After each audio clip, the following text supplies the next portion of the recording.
दोस्तों नमस्कार।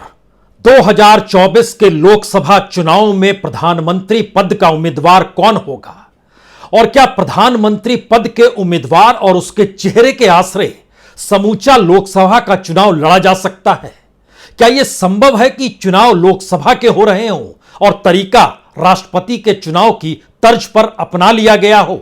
यानी जिस तरीके से राष्ट्रपति पद में दो उम्मीदवार आमने सामने, लेकिन उसमें वोट जनता नहीं डालती है, चुने हुए नुमाइंदे वोट डालते हैं। लेकिन 2024 का लोकसभा चुनाव राष्ट्रपति पद के चुनाव की तर्ज पर अगर दो चेहरों के आश्रय लड़ा जाए और एक तरफ अगर प्रधानमंत्री नरेंद्र मोदी हैं तो दूसरी तरफ नीतीश कुमार तभी चेहरे के साथ नजर आए जब समूचा विपक्ष उस चेहरे के पीछे खड़ा हो। यानी जो ये सोच रहे हैं कि नीतीश कुमार आज नहीं तो कल पत्ते खोलेंगे, तो उनके पत्ते बहुत साफ हैं कि वो अपने पत्ते आखिर तक नहीं खोलेंगे। पत्ते इस देश को खोलने हैं। उस देश के सामने किसी भी उम्मीदवार को लेकर कुछ सवाल होंगे, उन सवालों पर नीतीश कुमार खुद को खरा पाते हैं। जनता दल यूनाइटेड भी नीतीश कुमार को खरा पाता है और विपक्ष अगर कांग्रेस का जिक्र यहां ना करें तो उनसे हटकर जो विपक्ष नीतीश कुमार के संपर्क में है उनका भी कहना है कि आप तीन मुद्दों पर बहुत साफ तौर पर सबसे आगे खड़े हैं। ना तो आपके साथ परिवारवाद है, ना ही आपके साथ जातीय समीकरण को लेकर कोई ऐसा बड़ा सवाल है जिस मुद्दे को बीजेपी भुना सकती हो या फिर नरेंद्र मोदी चुनाव के वक्त उसका जिक्र कर सकते हो। और तीसरा बड़ा सवाल है कि आपके ऊपर कोई करप्शन का चार्ज भी नहीं है। और यहां यह समझना भी होगा कि नीतीश कुमार ने खुद जेपी आंदोलन के बाद जब पहला चुनाव लड़ा तो अपने घर की जमीन बेचकर चुनाव लड़ा था। तो ईमानदारी का पाठ यानी करप्शन साथ में ना जुड़ना, परिवारवाद से दूर होना और इन सब के साथ एक गवर्नेंस का जिक्र भी नीतीश कुमार अपने साथ भी जोड़ते हैं और साथ ही अटल बिहारी वाजपेयी के साथ कैबिनेट मिनिस्टर के तौर पर रहना और उसके बाद बीजेपी के खिलाफ खड़े हो जाना, यानी एक सहमति की लकीर शायद एनडीए के उन साथियों के बीच नीतीश कुमार को लेकर हो सकती है या हो जाएगी जिसको लेकर अभी तक कोई सहमति विपक्ष के तमाम पॉलिटिकल पार्टीज में ना हो पाई है। तो नीतीश कुमार का एक ऐसा प्लान है जिसमें इस देश के भीतर से सहमति की आवाज उठे और तमाम पॉलिटिकल पार्टी अपने अपने राज्यों में इस प्रस्ताव को भी पास करे और इसके ठीक समानांतर नीतीश कुमार बहुत साफ चाहते हैं कि इस देश के जितने भी ऐसे लोग हैं जो चाहते हैं कि जो बीजेपी की सत्ता के काल में इस देश के भीतर जो कुछ हुआ है और अब जो हो रहा है उनसे वो निजात चाहते हैं, तो वह नीतीश कुमार के साथ खड़े नजर आए। उसमें प्रोफेशनल्स की कतार होनी चाहिए, रिटायर्ड जजों की कतार होनी चाहिए, ऐसे लोग जिन्होंने आईएएस पद भी इस दौर में छोड़ दिए क्योंकि बीजेपी और मोदी सरकार के गवर्नेंस से वो आहत थे। दर्जन भर आईएएस ऐसे हैं इस देश के भीतर में हर मुद्दे को लेकर जो पुराने ब्यूरोक्रेट भी चिट्ठी लिखते हैं, जैसे बिल्किस बानो को लेकर ही लगभग 125 से ज्यादा पूर्व नौकरशाहों ने चिट्ठी लिखी और राष्ट्रपति को भेजी और सुप्रीम कोर्ट तक वो चिट्ठी गई। क्या इस तरीके से इस देश के भीतर में वातावरण बन सकता है? यह पहला सवाल नीतीश कुमार के उस प्लानिंग का हिस्सा है जिसमें वो अपने आप को प्रोजेक्ट नहीं करें, बल्कि इस देश की आबो हवा राजनीतिक तौर पर जो शून्यता नजर आती है उसके भीतर वह चेहरे के तौर पर तभी आ पाए जब एक सामूहिकता का बोध राजनीतिक दलों के साथ हो, इस देश की सिविल सोसाइटी के साथ हो, इस देश के अलग अलग इंडिविजुअल लेवल पे जो लोग संघर्ष कर रहे हैं या जिन लोगों को लगता है कि बदलाव इस देश की जरूरत है या फिर जो सवाल लगातार उठते हैं, चाहे वह इस देश में लोकतंत्र को खत्म करने की आवाज हो, चाहे इस देश के भीतर में संवैधानिक संस्थानों को लेकर सत्ता किस तरीके से अपनी हथेली पर उन्हें नचाती है उसका विरोध करने वाले लोग हों, या फिर इस देश के भीतर में जितने भी संगठन काम कर रहे हैं, क्या सभी इस देश के भीतर में 2024 में एकजुटता के साथ किसी एक व्यक्ति के साथ खड़े हो सकते हैं? इस प्लान ए को लेकर पहला सवाल कांग्रेस को लेकर ही उठेगा क्योंकि कांग्रेस के बगैर विपक्ष का कोई महत्व नहीं है और कांग्रेस अपने तौर पर जिन्हें नेता के तौर पर रखेगा, क्या वो विपक्ष उनके पीछे खड़ा होगा? यानी एक सवाल साफ, कांग्रेस विपक्ष के किसी नेता के पीछे खड़ा हो जाए या समूचा विपक्ष कांग्रेस के नेता के पीछे खड़ा हो जाए, तो इस प्लान ए के तहत टकराव विपक्ष को अपने आप से लड़ना है और नीतीश कुमार इसी में उलझना नहीं चाहते हैं। दूसरे प्लान के तहत कोई पॉलिटिकल पार्टी मैटर नहीं करती है। हर पॉलिटिकल पार्टी जो छत्रपों की है उन्हें अपने राज्य में बीजेपी को चुनौती देनी है, लेकिन उनके सामने चेहरा नीतीश कुमार का होगा, यानी प्रधानमंत्री पद के तौर पर। यानी गठबंधन की सरकार 2024 में चाहिए, यह मैसेज खुले तौर पर इस आश्रय प्रोजेक्ट किया जाए कि इससे पहले जो भी गठबंधन की सरकारें थी और अब जब बहुमत के साथ सरकार है, दोनों की आर्थिक परिस्थितियों की तुलना कर लीजिए, दोनों के साथ इस देश में सामाजिक सद्भावना की तुलना कर लीजिए, इस देश के भीतर में जिस तरीके से हिंदू मुस्लिम को बांटा गया उसकी तुलना कर लीजिए, या जातियों के आश्रय जो खेल खेला जा रहा है और उसके ठीक समानांतर जो कॉर्पोरेटाइजेशन या निजीकरण को बढ़ावा दिया जा रहा है, उसमें उन जातियों के हाथ से जो ओबीसी के तहत सटी हुई हैं, जब उनके पास कुछ आ ही नहीं रहा है, तो फिर जातियों के आश्रय चुनाव मैदान में कूदना यानी बीजेपी को मजबूत कर देना, हिंदू और मुस्लिम के नाम पर मैदान में कूदना यानी बीजेपी को मजबूत कर देना, यानी कहीं ना कहीं एक ऐसी गवर्नेंस की लकीर बड़ी मोटी तरीके से निकल कर आए जो बीजेपी के मोदी काल के 10 बरस के शासन की कमजोरियों को भी दिखाए और इस देश के भीतर में जो बहुसंख्य तबका है, बहुसंख्य का जिक्र इसलिए क्योंकि लोकसभा चुनाव में किसी को भी वोट मिलते हैं वो 50% नहीं मिलते हैं, वो ज्यादा से ज्यादा 20%, 25%, 30%, उससे आगे पहुंच नहीं पाते हैं, 35% तक पहुंच जाएंगे। इसका मतलब एक यह भी माना जाता है कि 65% लोग आपके खिलाफ हैं, लेकिन यह जो 30% भी मिल पाना होता है वो राजनीतिक सत्ता तक हर किसी को पहुंचा देता है, क्योंकि विपक्ष बटा हुआ है और आपस में टकराता हुआ विपक्ष क्या एक चेहरे के आश्रय तमाम लोकसभा की सीटों पर कोई समझौता कर पाने की स्थिति में होगा जहां पर डायरेक्ट फाइट नजर आए? क्योंकि नीतीश कुमार इस बात को भी समझ रहे हैं और खुद विपक्ष के भीतर एक सहमति की लकीर बन रही है कि दरअसल उत्तर प्रदेश के चुनाव का मैसेज क्या था। मैसेज बहुत साफ था और इससे पहले बिहार के चुनाव का भी मैसेज क्या था, या एक लगातार में पश्चिम बंगाल के चुनाव का भी मैसेज क्या था। मैसेज बहुत साफ है, सिर्फ 2 प्लेयर ही नजर आने चाहिए, या कितने भी प्लेयर होंगे जनता उन्हें जिताएगी नहीं, हां कुछ % ऑफ वोट बर्बाद जरूर हो जाएगा। जैसे पश्चिम बंगाल में लेफ्ट को सीट नहीं मिली, कांग्रेस को सीट नहीं मिली, जबकि वो बड़े कैंडिडेट और बड़े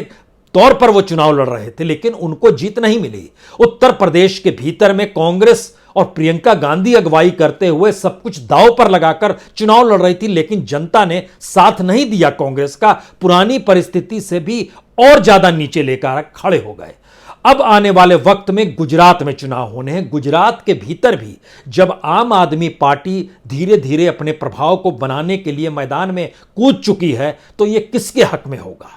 और अगर यह बीजेपी के हक में होगा तो अगला सवाल है, क्या कांग्रेस आम आदमी पार्टी के सामने पूरे तरीके से नतमस्तक होने को तैयार है कि आप ही चुनाव लड़ लीजिए? या फिर 2024 से पहले के राज्यों की फहरिस्त देखिए, जहां जहां चुनाव होने हैं वहां वहां ज्यादातर राज्य या कमोवेश सभी राज्यों में टकराएगा कौन? बीजेपी और कांग्रेस से टकराएगी, जो आमने सामने। मध्य प्रदेश में दोनों आमने सामने होंगे, राजस्थान में होंगे, छत्तीसगढ़ में होंगे, हिमाचल प्रदेश में होंगे, कर्नाटक में होंगे। कर्नाटक में जेडीएस की भूमिका इधर या उधर वाली इस बीच में अभी भी डोल रही है, उस समय का भी पता नहीं वो क्या होगी। नीतीश कुमार समझ चुके हैं कि दरअसल इस मौजूदा वक्त में राजनीतिक तौर पर आप जातियों के आश्रय बीजेपी को चुनाव मैदान में नहीं हरा सकते हैं। आप इस मैदान के भीतर में करप्शन और नैतिकता का बोध कराकर भी नहीं जीत सकते हैं, क्योंकि बीजेपी ने उसे भी राजनीतिक हथियार बना लिया है। मसलन प्रधानमंत्री जब कहते हैं कि हम देखिए करप्शन पर चोट करते हैं, और अब इस देश के भीतर में लोग जाग गए हैं और करप्शन पर ध्रुवीकरण होने लगा है। यहां पर सबसे बड़ा सवाल यह है कि करप्शन को लेकर जो 117 विधायक इस देश के भीतर में बीजेपी में शामिल हो गए, देश के अलग अलग हिस्सों में, क्या उन पर कोई करप्शन चार्ज था या नहीं था? और अगर था तो बीजेपी में शामिल होने के बाद उन पर कोई कार्रवाई क्यों नहीं हुई? यह पहला सवाल उठता है। यानी आप बीजेपी के साथ खड़े हैं तो आप करप्ट नहीं होंगे, जिसको विपक्ष गाहे बगाहे उठा रहा है। तो आप करप्शन के आसवे वोटों का ध्रुवीकरण जब करते हैं तो वह बात जो है ज्यादा मजबूती के साथ मीडिया में रेंगती है, क्योंकि भारत के भीतर में जाति और धर्म से कहीं ज्यादा समाज के ध्रुवीकरण को करने की स्थिति में भारत का मीडिया आ गया है, जो नीतीश कुमार के साथ तो खड़ा नहीं होगा, विपक्ष के साथ भी खड़ा नहीं होगा। वो जानते हैं कि दरअसल पूरा चुनाव उस ध्रुवीकरण की राजनीति के इर्द गिर्द होगा, जहां पर जो बीजेपी के अपने प्लान रहे हैं उसमें 80-20 हिंदू मुस्लिम रहेगा, उसमें सोशल इंजीनियरिंग माइनस यादव कभी माइनस कुर्मी भी हो जाएगा, और ओबीसी का जिक्र होगा, कहीं दलितों का जिक्र होगा, कहीं गरीबों का जिक्र होगा, कहीं अति पिछड़ों का जिक्र होगा और कहीं अति गरीबों का जिक्र होगा। इस आसरे चुनाव लड़ने से कहीं अच्छा है कि पहले एक सहमति बने, और सहमति तमाम राज्यों की पॉलिटिकल पार्टी के भीतर बने कि उन्हें किस दिशा में चुनाव लड़ना है। इसीलिए कार्यकारिणी की बैठक में जो सवाल नीतीश कुमार उठा रहे हैं उन सवालों पर भी गौर कीजिए। उनका कहना है ये बीजेपी का जिक्र आपको धीरे धीरे लोगों के पटल पे ये लाना होगा कि करप्शन का मतलब क्या है, कॉन्स्टिट्यूशन का मतलब क्या है, और कोई सामाजिक दबाव बीजेपी पर सत्ता में रहते हुए नहीं डाला जा सकता है क्या? मणिपुर में 5 विधायक अगर बीजेपी के हिस्से में चले गए या बीजेपी ने उन्हें झपट लिया तो क्या यह संवैधानिक है? क्या यह सामाजिक तौर पर कोई दायित्व बीजेपी का बनता है या नहीं बनता है? क्योंकि जो मणिपुर के 5 विधायक थे, 6 में से 5 चले गए बीजेपी के पास, वहां भी मार्च में चुनाव होने हैं अगले बरस।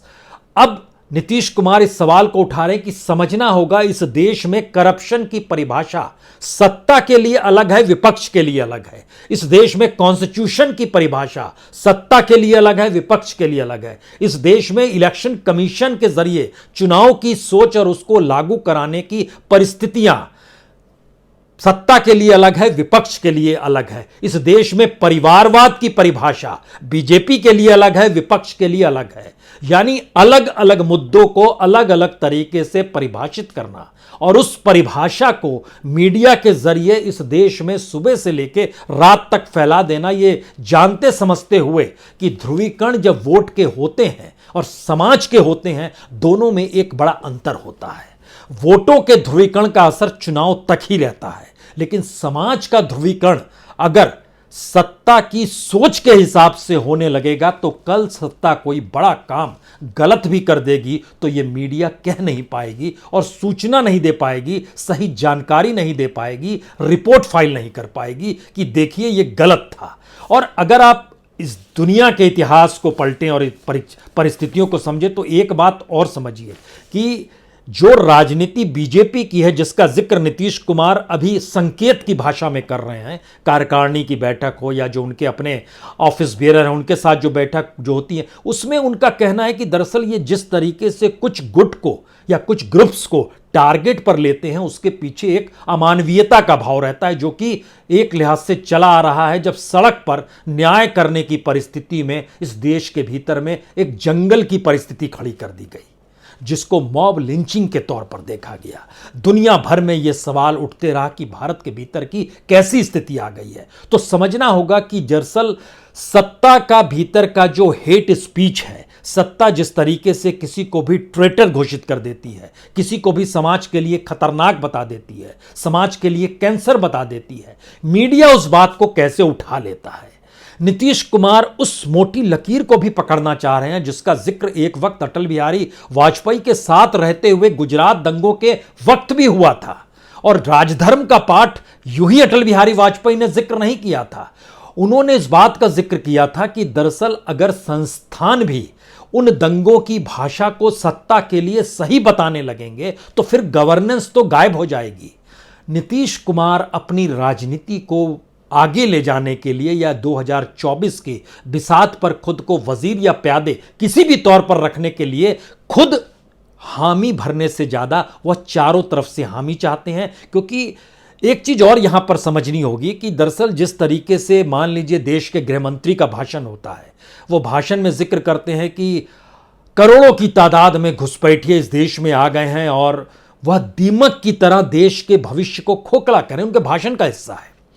सवाल है कि घुसपैठी किस स्थिति में, किस रूप में कौन लेकर आया, और घुसपैठियों को बाहर करने के पीछे राजनीतिक सत्ता जो दिल्ली में है उसी की इच्छा होगी कि उनको बाहर किया जाए, और उसी के प्रावधान भी हैं, कॉन्स्टिट्यूशनल प्रावधान भी हैं, कानूनी प्रावधान भी हैं, और वर्क अपने तौर पर बॉर्डर जो आता है वो सेंटर के हिस्से में आता है। इस लिहाज से जब आप दीमक कहते हैं तो दीमक है, घुसपैठी और इस समाज को खोखला कर रहे हैं। यह समाज के भीतर एक टकराव की मनोस्थिति को जन्म देता है। या फिर इसका दूसरा हिस्सा, जब प्रधानमंत्री जिक्र पैरासाइट के तौर पर आंदोलन जीवी कहते हैं,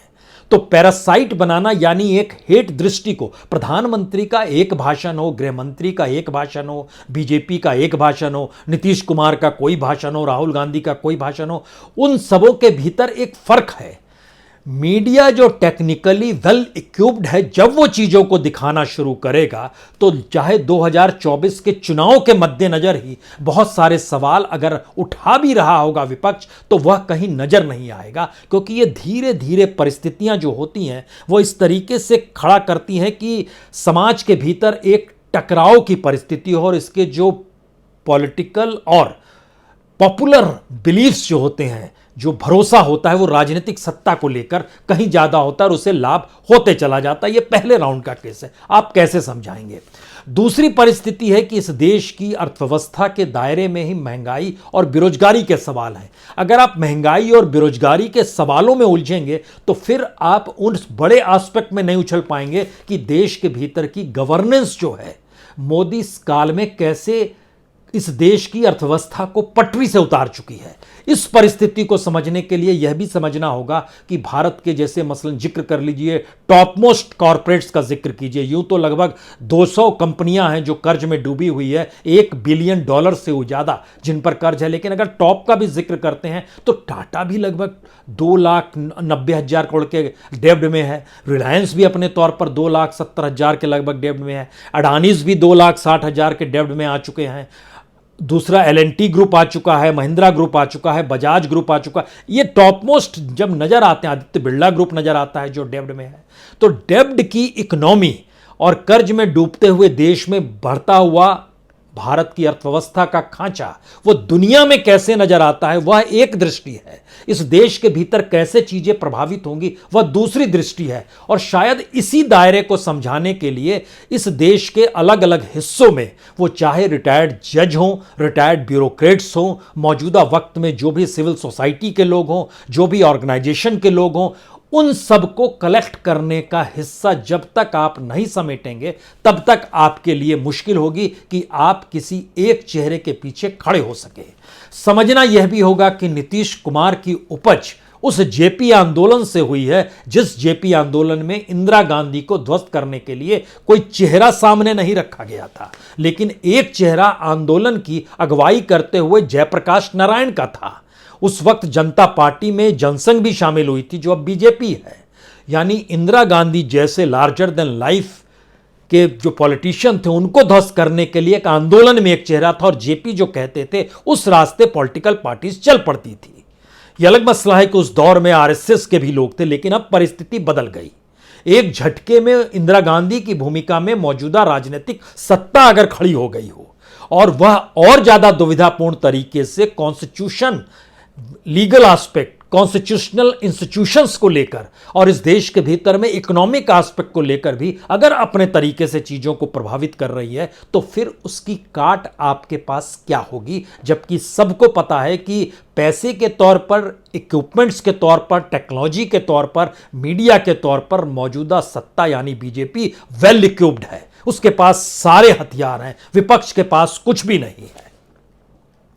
यानी प्लान बहुत साफ है। इस प्लान के तहत समूचे देश के भीतर वह लहर कैसे पैदा की जाए जिसमें 2024 के चुनाव बिल्कुल राष्ट्रपति पद के चुनाव की तर्ज पर 2 उम्मीदवारों को सामने लाकर खड़ा कर दें। और यहीं से अगला सवाल कांग्रेस का उठता है, कांग्रेस का चेहरा कौन होगा? और कांग्रेस का जो चेहरा होगा, कांग्रेस चाहेगी उस चेहरे के पीछे समूचा विपक्ष आ जाए। और भारत जोड़ो यात्रा के तहत कांग्रेस जब तमाम इस देश की सिविल सोसाइटी को भी साथ लेकर चल रही है, तो उस प्लानिंग को नीतीश कुमार नए तरीके से 2024 से जोड़ना चाह रहे हैं। तो एक सवाल यह भी है कि भारत जोड़ो आंदोलन और उसकी सफलता असफलता के बीच कांग्रेस के भीतर मंथन चलेगा, उससे पहले सहमति नहीं बनेगी। और इसे नीतीश कुमार बाखूबी समझ रहे हैं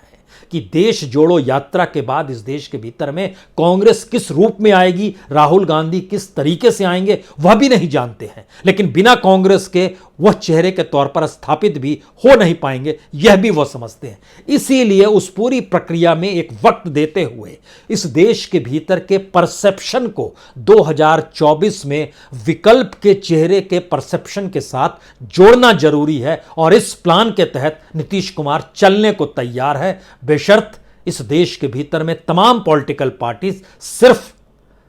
धन्यवाद ना दें नीतीश कुमार को। जो नीतीश कुमार कहते हैं, आप मुझे फोन करते हैं, अच्छा लगता है, आपने बधाई दी, अच्छा किया, एनडीए से निकला, अच्छा, लेकिन करप्शन को लेकर बीजेपी बोलती है,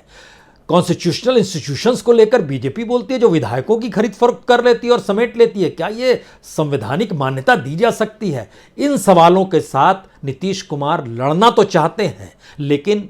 आगे बढ़ते हुए, संघर्ष करते हुए दिखना नहीं चाहते हैं। वो चाहते हैं कि संघर्ष देश करे, और यही एक परिस्थिति मौजूदा वक्त में उभर रही है। लेकिन इसका अगला हिस्सा कल नजर आएगा, जब दिल्ली के रामलीला मैदान में कांग्रेस महंगाई और बेरोजगारी को लेकर रैली करेगी और उसके कुछ दिनों के बाद 7 तारीख से भारत जोड़ो यात्रा पर निकलेगी। यह दोनों परिस्थिति आने वाले वक्त में विपक्ष को मथेगी, और सवाल यह है कि उसी के बाद चेहरा नीतीश कुमार होंगे या नहीं होंगे, यह भी तय हो जाएगा। बहुत बहुत शुक्रिया, बहुत बहुत शुक्रिया।